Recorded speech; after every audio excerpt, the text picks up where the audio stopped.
Let's welcome our guest, criminal defense attorney Jeffrey Wolf. Of course, Jeffrey, thank you for joining us. We're going to keep an eye on the courtroom there. We haven't been able to show the video because of the court's order, obviously listening. But I do wonder, this is being played by the prosecution. She admits in it and that this happened, that she left the baby in the car. But do you think, Jeffrey, that playing all of this is more helpful to the defense? Because I think it makes you sympathetic with the defendant. Well, I think that what the prosecution is going to do is they're going to rely on what they always rely on, which is that there's going to be a jury instruction that tells this jury that they're not allowed to sympathize with the defendant, that they're not allowed to weigh their sympathies versus what the judge is going to instruct them on guilt, innocence, and the mens rea of recklessness that she's being charged with, that her actions were reckless. And it doesn't matter if you sympathize with her, that this was a tragedy, but that her actions caused this death. And, you know, these are tough cases, like you and Michael are saying, Ashley, but we have a dead child here, and that's what the prosecutor is going to say. And a good defense attorney is going to lean into these sympathies without telling the jury to rely on their sympathy, because you're not allowed to do that. And so you have to kind of walk that tightrope as a defense attorney and hope that Miss Nix is going to get the benefit of some of those sympathies without having to ask for it. Jeffrey, you've tried many cases. I'm sure you've had instances where the issue of mens rea comes up. And it's interesting in this case because when you have these types of cases, you don't necessarily need intent. No, actually, I'm not going to say not necessarily. You do not need intent.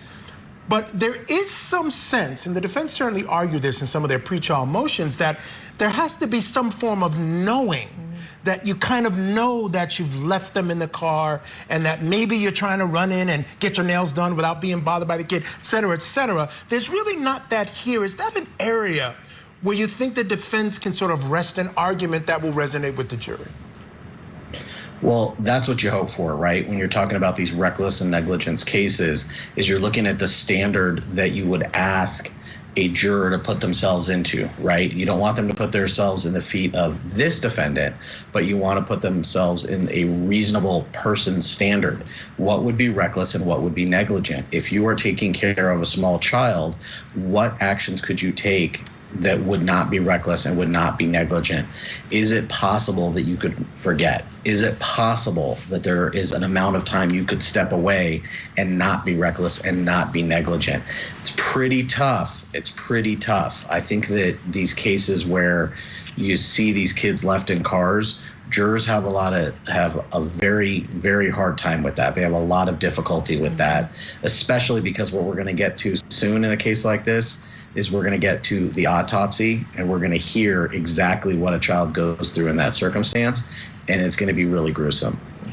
It's horrific. It's going to be gruesome. And what's interesting, to your point, Jeffrey and Judge, the statute, the second one, not the aggravated manslaughter, but the second statute of leaving a child in a car actually does contemplate the idea of how long it is to leave a child in a car. They say it's 15 minutes. Right. So they give you this 15-minute window, I guess, that realizing that it's okay. It's not a crime within that 15 minutes. But after 15 minutes, that's when it becomes a crime. So in fact, they do contemplate some sense of knowing this. And that's interesting because not every state does that. Again, these are the state laws they have to rely on. All right, stay with us. We are going to take a break. When we come back, we'll get back inside the courtroom for more of the defendant's police interview. Stay tuned. All right, let's bring back in our guest, criminal defense attorney Jeffrey Wolf. Jeffrey, again, I have to go to the point where I think it's going to be the real issue in that deliberating room, and that's her mindset. There seems to be perhaps an intimation by the defense. They might argue that, again, she's 65. There may have been some senility. It may have been enhanced by some medication she was taking.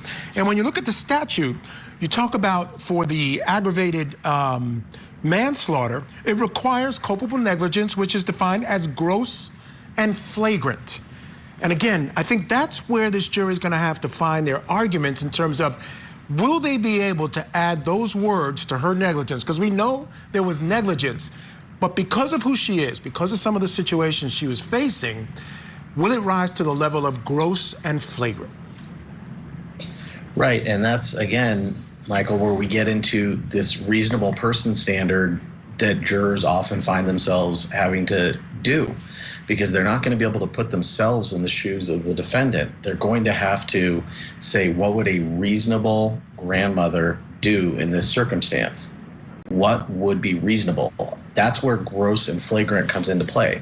Is this something that is so outside the norm of what a reasonable grandmother would do in that circumstance that it rises to the level of reckless and this culpable negligence that you're mentioning?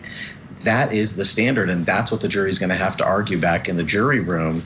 And I don't know. I think it's tough, because when you talk about being, absent-minded or forgetful, and you're talking about your grandchild being gone from you for hours out in the back seat of your car, I think that's going to be a really tough one for people to shake hands with their conscience on when they're back in the jury room.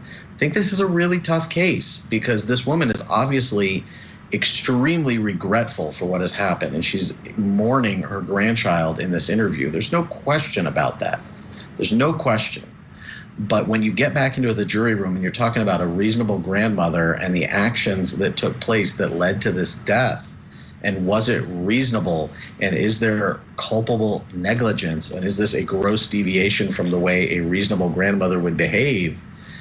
Hours without your grandchild and not knowing where your grandchild is and forgetting that you had your grandchild in your care for that long, that's pretty exceptional. The defense is going to have to present some pretty persuasive evidence that this was something created by either her mental state or by her medication, something.